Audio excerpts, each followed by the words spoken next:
अब यूक्रेन के बचने का सिर्फ एक ही रास्ता बचा है। अमेरिका बहुत बड़ी संख्या में पैट्रियट मिसाइल यूक्रेन भेजने के लिए तैयार है, लेकिन ऐन वक्त पर जर्मनी से ज़ेलेंस्की के लिए बहुत बुरी खबर आई। जर्मनी ने अपना वो हथियार यूक्रेन को देने से मना कर दिया जिसकी बदौलत ज़ेलेंस्की रूस पर बहुत बड़ा हमला करने का प्लान बना चुके हैं। यूक्रेन पर बरसी 1800 मिसाइल, 10 साल तक पुतिन से जंग, रूस की मिसाइल सुनामी, यूक्रेन को बचाएगी पैट्रियट मिसाइल, 24 घंटे में जला डाले 51 शहर।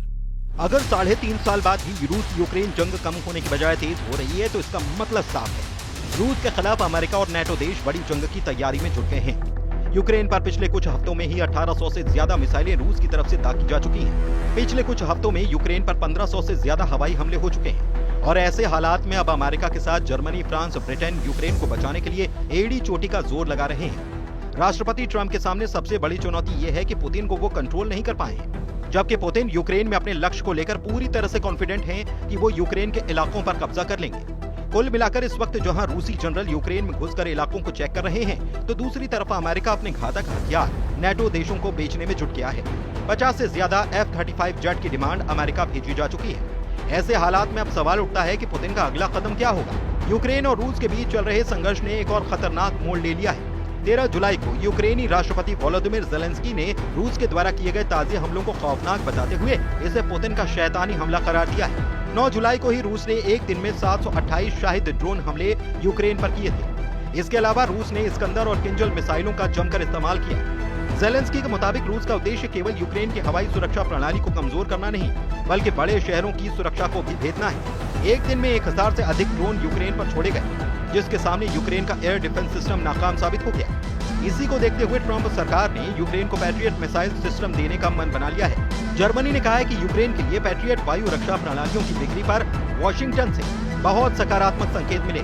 वहीं राष्ट्रपति डोनाल्ड ट्रंप ने कहा है कि वो यूक्रेन को पैट्रियट वायु रक्षा मिसाइल भेजेंगे और यूक्रेन की रक्षा के लिए इनकी सख्त दरकार है, क्योंकि रूसी राष्ट्रपति व्लादिमीर पुतिन बातें तो अच्छी करते हैं, लेकिन शाम को सब पर बमबारी कर देते हैं। इधर रूसी सरकारी टेलीविजन पर जाने माने पत्रकार पाव्लो ज़ारुबिन के साथ एक इंटरव्यू में कहा गया कि वो यूरोपीय देशों पर नजर बनाए हुए हैं, जो संघर्ष को और ज्यादा भड़काना चाहते हैं। पुतिन का इशारा यूक्रेन को दिए जाने वाले पैट्रियट वायु रक्षा प्रणालियों को लेकर था। अमेरिकी राष्ट्रपति ट्रंप का दावा है कि हम उन्हें पैट्रियट भेजेंगे जिसकी उन्हें सख्त दरकार है, क्योंकि पुतिन ने सचमुच बहुत से लोगों को चौंका दिया। वो अच्छी बातें करते हैं और फिर शाम को सबको बम से उड़ा देते हैं, तो इसमें थोड़ी समस्या है, मुझे ये पसंद नहीं है। लेकिन ये भी 100% सच है कि यूरोपियन यूनियन और नेटो की तमाम मदद के बावजूद रूस यूक्रेन जंग जीत रहा है। जिस तरीके से रूस बड़े इलाकों पर कब्जा कर रहा है वो हैरान करने वाला है। 24 फरवरी 2022 से अब तक यूक्रेन के 1,61,000 वर्ग किलोमीटर इलाके पर कब्जा हो चुका है। ये यूक्रेन की कुल जमीन का लगभग 27% हिस्सा है। लेकिन उसके बावजूद जिस तरह से पुतिन ने ऐलान किया है कि यूक्रेन की जमीन पर जहाँ जहाँ रूसी सेना के कदम पड़ते जाएंगे वो जमीन रूस की होती जाएगी, उस ऐलान ने यूक्रेन के साथ साथ अमेरिका समेत नेटो के 32 देशों के होश उड़ा दिए। 3.5 साल से ज्यादा की जंग में अभी तक यूक्रेन नेटो के साथ मिलकर रूस को अपने देश से खदेड़ नहीं पाया। ज़ेलेंस्की ने गुहार लगाई है कि उसे भारी हथियार और बड़े पैमाने पर हथियारों की दरकार है, लेकिन पुतिन ने जब से ऐलान किया है कि उनकी ओर्शेनिक हाइपरसोनिक का उत्पादन 3 गुना से ज्यादा बढ़ा दिया गया है, जो किसी परमाणु हथियार से कम नहीं, इस खबर ने नेटो के होश उड़ा दिए हैं। अब ऐसे हालात में यूक्रेन के दक्षिण क्षेत्र खेरसॉन में रूसी हवाई हमलों ने कोहराम मचा दिया है। खेरसॉन के गवर्नर ओलेक्सांद्र प्रोकुडिन ने बताया कि रूसी सैनिकों ने पूर्वी यूक्रेन के डोनेत्स्क क्षेत्र में शेवचेंको गांव पर नियंत्रण कर लिया है, जो लिथियम भंडार के करीब है। रूसी रक्षा मंत्रालय के मुताबिक रूसी सैनिकों ने डोनेत्स्क में नोवोसेरहिइवका की बस्ती पर भी कंट्रोल कर लिया है। हालांकि यूक्रेन के टॉप जनरल ओलेक्सांद्र सिर्स्की का दावा है कि यूक्रेन की सेना ने इस हफ्ते यूक्रेन के उत्तर क्षेत्र सुमे इलाकों से रूसी सेना की बढ़त को रोक दिया है, लेकिन उसके बावजूद रूसी सेना तेजी से निप्रोपेट्रोव्स्क इलाके की तरफ बढ़ रही है। ऐसे हालात में अगर रूस यूक्रेन के साथ जर्मनी से भी जंग शुरू कर रहा है तो ये तीसरे विश्व युद्ध का साफ संकेत है। इधर रूस के खतरे को देखते हुए द हेग में हुई समिट के दौरान नाटो सदस्य देशों के नेताओं ने सामूहिक रक्षा बजट बढ़ाने पर फैसला लिया है। साल 2035 तक हर नेटो देश अपनी जीडीपी का हर साल 5% रक्षा और सुरक्षा से जुड़े सेक्टर में खर्च करेगा। इसमें बजट का 3.5% हिस्सा डिफेंस सेक्टर में खर्च किया जाएगा, जबकि बाकी का 1.5% महत्वपूर्ण इंफ्रास्ट्रक्चर की सुरक्षा में किया जाएगा। यूरोपियन देश अगले 10 साल में अपना रक्षा खर्च जीडीपी का 5% तक बढ़ाएंगे। नीदरलैंड्स के द हेग शहर में हुई नेटो समिट में अमेरिकी राष्ट्रपति डोनाल्ड ट्रंप ने यूरोपीय देशों से रक्षा खर्च बढ़ाने के लिए कहा था। समिट के बाद सदस्य देशों की तरफ से जारी साझा स्टेटमेंट में कहा गया, हम सामूहिक सुरक्षा को लेकर अपने फैसले पर कायम हैं। वॉशिंगटन संधि के आर्टिकल 5 के मुताबिक नेटो देशों में से किसी पर भी हमले को सभी देशों पर हमला माना जाएगा। ट्रंप चाहते हैं कि सभी सदस्य देश अपने जीडीपी का 5% रक्षा पर खर्च करें। अभी नेटो के खर्च में यूरोपीय देशों का कुल योगदान केवल 30% है, जो देशों की जीडीपी का औसतन 2% है। इस बीच खबर है कि स्पेन ने यह साफ कर दिया है कि वो अपनी जीडीपी का 5% रक्षा खर्च पर नहीं लगा सकता। स्पेन ने इसका विरोध करते हुए कहा है कि वो 2.1% से ज्यादा खर्च नहीं करेगा। फ्रांस, इटली, कनाडा और बेल्जियम जैसे देश भी इतना खर्च करने को लेकर आसानी से राजी नहीं हैं या कहें कि दुविधा में। यूक्रेन के 51 से ज्यादा शहरों और गांवों पर भीषण हमला किया गया है। इस हमले में 20 से ज्यादा लोगों की जान चली गई और कई घायल हो गए। यूक्रेनी राष्ट्रपति वोलोदिमीर ज़ेलेंस्की ने इस हमले की निंदा करते हुए तीखा बयान जारी किया और अंतर्राष्ट्रीय समुदाय से तत्काल कार्रवाई की मांग की। ज़ेलेंस्की ने ट्वीट कर कहा है कि हमारी आपातकालीन टीमें लगातार जमीन पर काम कर रही हैं। जहां जरूरत है वहां लोगों को राहत दी जा रही है।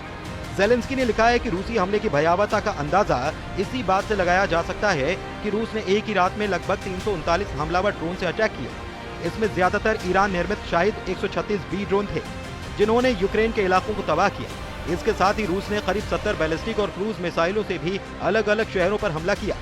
यूक्रेनी वायुसेना के मुताबिक रूस ने 14 इस्कंदर M और KN-23 बैलिस्टिक मिसाइलों से हमले किए। इसके अलावा 250 हमलावर शाहिद ड्रोन से हमले किए गए।